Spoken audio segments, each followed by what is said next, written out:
What's up, you guys? It's Dr. Furrukh here again, and let's talk about one of the sneakiest wealth killers out there. It's not bad investments, and it's not overpriced lattes. It's your car. Yep, that shiny vehicle sitting in your driveway looking all innocent is secretly plotting to drain your wallet. Buying a car, especially when you're not already financially free, is like setting your hard-earned cash on fire in a trash bin. Sure, it feels warm and exciting at first, but all you're left with is a pile of ashes and regret. Cars are marketed as symbols of success, freedom, and independence. They promise to take you places, but what they often take is your financial future. Today, we're breaking down why cars are one of the biggest traps, keeping people broke, and what you can do to avoid the money pit. By the end of this, you'll see cars not as a status symbol, but as tools. Ones that you should work for, not against you. Let's get into it. Hey, what's up, you guys? And welcome back to my channel. I'm Dr. Furrukh, and I'm here to help you achieve financial independence, build wealth, and live life on your terms.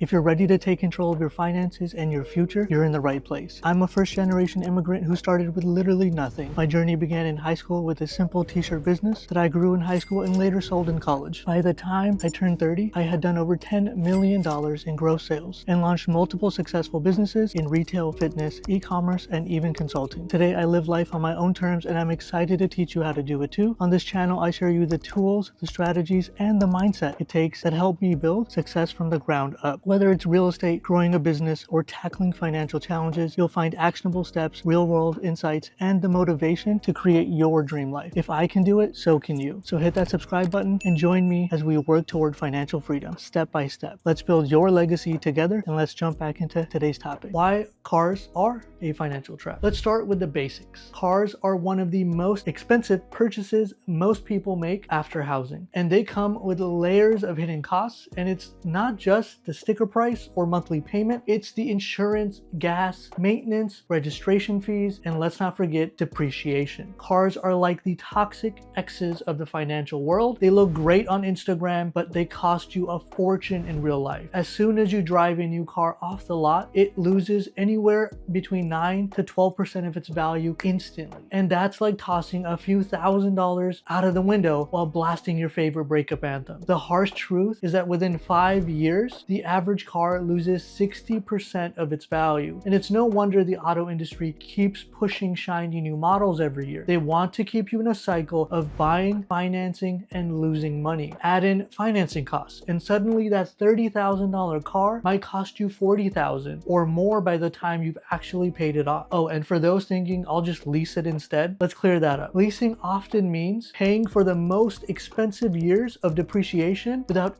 ever owning the car. It's like renting a luxury hotel room but never getting a complimentary breakfast at the end. The true cost of ownership. The average cost of owning a new car in 2024 was over $10,000 per year. That figure includes everything: loan payments, insurance, gas, maintenance, and even minor expenses like registration fees. All depends on the value of the car that you bought. So let's break it down. First, there's the car payment. The average new car payment is over $700 a month. Add insurance, gas, and maintenance or electricity, and you could easily be looking at $1,200 a month. Over a year, that's equivalent of a first-class round-the-world ticket, or for most people, just another year of paycheck to paycheck living. What makes this even worse is that many people buy cars they can't afford at all. A good rule of thumb is to spend no more than 15% of your take-home pay on transportation, but most people blow past this limit entirely. They justify it by saying it's just a necessity. But here's the thing: you don't need a brand new G-Wagon to get to work and pick up the kids from soccer practice when a reliable used sedan can do the job for a quarter of the cost. Depreciation, the silent assassin of wealth. Depreciation is like a very slow leak in your financial tire. It might not seem urgent at first, but before you know it, you're left stranded. Let's break it down. You buy a $40,000 car, but by the time 5 years have passed, that same car is worth maybe $16,000. That's a $24,000 loss. And the kicker,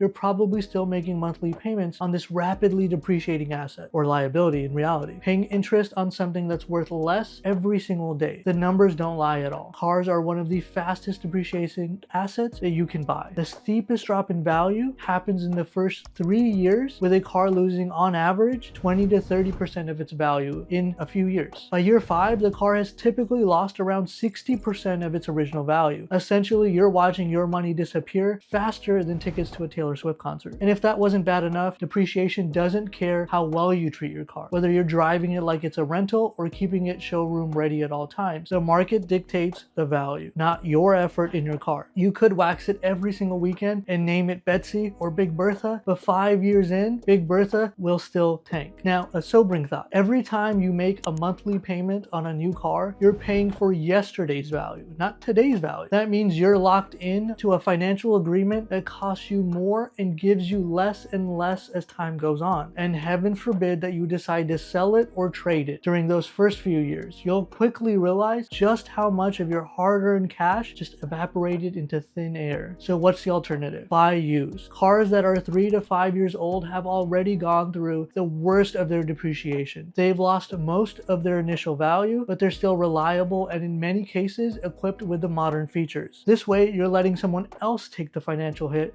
while you reap the benefits. So let's take a quick example. Suppose you're eyeing a brand new car that costs $35,000. Instead of buying new, you find the same model 3 years older for $20,000. That's a $15,000 savings upfront, plus lower insurance premiums, less interest, less stress about depreciation. And the best part, many used cars today come with certified pre-owned programs. So you're still getting a warranty and peace of mind. And another hack, look for cars coming off of a lease. These vehicles are usually 3 years old, well maintained, and often sold at a discount compared to the new models anyways. It's like shopping in a slightly dented box section of the store. Same great product, just with a friendlier price tag. The key takeaway here is simple. New cars are financial quicksand. They might look shiny and exciting, but the moment that you drive one off the lot, you're paying for an experience, not an investment. By opting for a used vehicle instead, you keep more of your money in your wallet where it belongs. Auto loans are just like mini mortgages in disguise. Auto loans are getting absolutely ridiculous. Loan terms are stretching to 7 years or more, and interest rates are climbing. People are financing cars for longer than they plan to, keeping them. That's like signing up for a 12-month streaming subscription for a show you'll probably stop watching after 2 episodes. Here's a staggering stat. As of 2023, Americans owe $1.58 trillion in auto loans. That's more than the GDP of some big countries. And it's not just about the principal amount, you're also paying interest, which adds thousands of dollars to the total cost of the car by the end of the term. The best way to avoid this trap is to save up and pay cash for a used car. If you must finance, aim to pay off your loan within 2 years max. Stretching it out for 5 to 7 years not only increases your own interest payment, but also keeps you in debt much longer, which limits your ability to save and invest for your future. Insurance, maintenance, and fuel. So let's talk about the hidden costs of actual car ownership. Insurance is a big one, especially for newer, more expensive cars. The higher the car's value, the higher your premiums. And don't even think about skipping insurance. That's a financial disaster waiting to happen. Then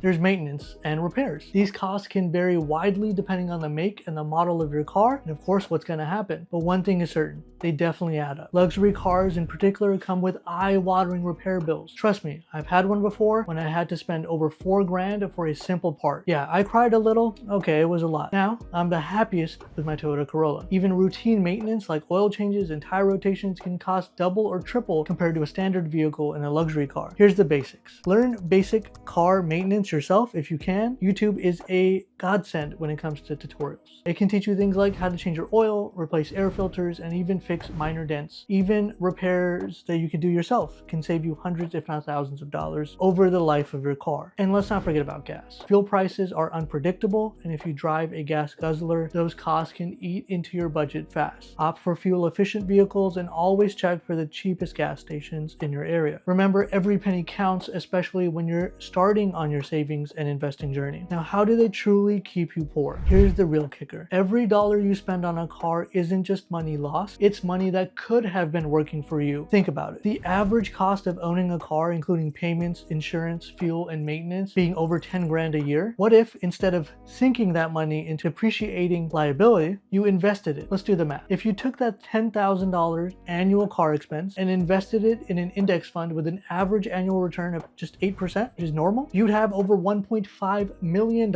after 30 years. That's not just enough to buy a luxury car outright, it's enough to secure your retirement, pay for your kids' college, or finally fund that dream of living by the beach. This is what economists call opportunity cost. By spending money on expensive cars, you're not just losing cash in the moment, you're losing the future growth that money could have achieved. Every car payment you make today day, every dollar you spend on insurance for a high-end vehicle is a dollar you're choosing not to invest in your financial future. Now let's bring it back to the present. Over 63% of people in the US live paycheck to paycheck. That means most folks barely have enough to cover their basic expenses. Adding a $700 monthly car payment into the mix is like voluntarily signing up for financial stress. It's not just the payment itself, it's the ripple effect it creates. That money could have been used to pay down debt, build an emergency fund, or save for something meaningful. Here's another harsh reality for you. Expensive cars create the illusion of wealth, but in most cases, they're just a liability dressed up as an asset. People often justify the expense by saying, I need a reliable car, but reliability doesn't require a luxury SUV with heated cup holders. A modest, well-maintained used car can do the same job without sabotaging your finances. The problem with car payments is that they lock you up into a cycle of dependency. The more you pay for your car, the less money you have for other priorities. That means you're less likely to have a robust savings account, less likely to invest, and more likely to rely on your credit cards or loans to cover unexpected expenses that will arrive. It's a vicious cycle, and the only way to break free is to reevaluate how you view car ownership. Another way cars keep you poor is through lifestyle inflation. Let's say you finally get a raise or a better paying job. Instead of using that extra income to build wealth, many people use it to upgrade their car. Suddenly, the raise that could have been a financial game changer is eaten up by a higher car payment, more expensive insurance, and higher fuel costs. It's a classic case of one step forward, two steps back. But what if you flip the script? Instead of upgrading your car, you stick with your current vehicle and invest the difference. Over time, those small sacrifices add up to something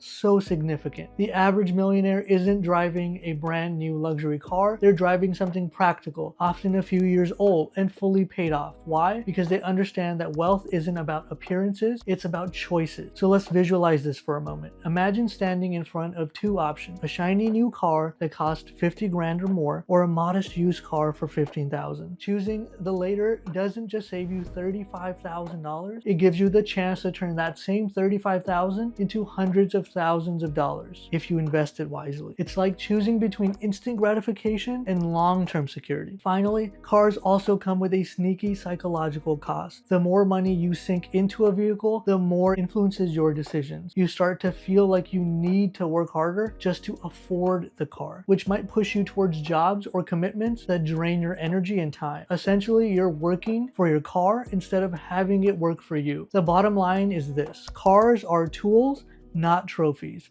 They're meant to get you from point A to point B and not keep you stuck at point broke. When you shift your mindset and prioritize financial freedom over status symbols, you'll realize that the true cost of expensive cars isn't just the money you're spending, it's the wealth that you're missing out on. Choose wisely and your future self will thank you immensely. Now we have to take the shift from spending to saving. So how do you escape the car payment trap? It starts with a mindset shift. Stop buying cars to impress people who won't even notice, and start prioritizing your financial future. Buy something used, drive it for 10 years straight, and invest the savings. If you absolutely must have a nicer car, make it a reward for hitting specific financial milestones, like paying off all your debt or saving a year's worth of expenses. Treat it as a celebration, not a default expense. Cars are tools, not trophies, folks. So remember, they're supposed to get you from point A to point B and not just keep you in Brokeville. Seriously, unless your car can fly or transform into a robot that fights alien invaders, it's probably not worth sacrificing your financial future for. So here's the deal. If you start making smarter car decisions, you'll free up thousands of dollars. That money you could use to build wealth, retire early, or finally buy that dream house you've been saving on Pinterest, or hey, maybe even just afford guac without any kind of guilt next time that you're at Chipotle. Now, I want to hear from you. What's your biggest car-related regret? Maybe it's the time that you financed a convertible just to impress someone who didn't even notice. Or perhaps you're one of the rare legends who escaped the car payment trap unscathed. Either way, drop your story in the comments below, because we've all been there and we could all use a laugh or a lesson. And before you go, don't forget to like this video, subscribe to the channel, and share it with someone who's still making luxury car payments on a car that's worth less than their phone. Thanks for hanging out, and I'll catch you in the next video, hopefully in something sensible and fully paid off. Thank you.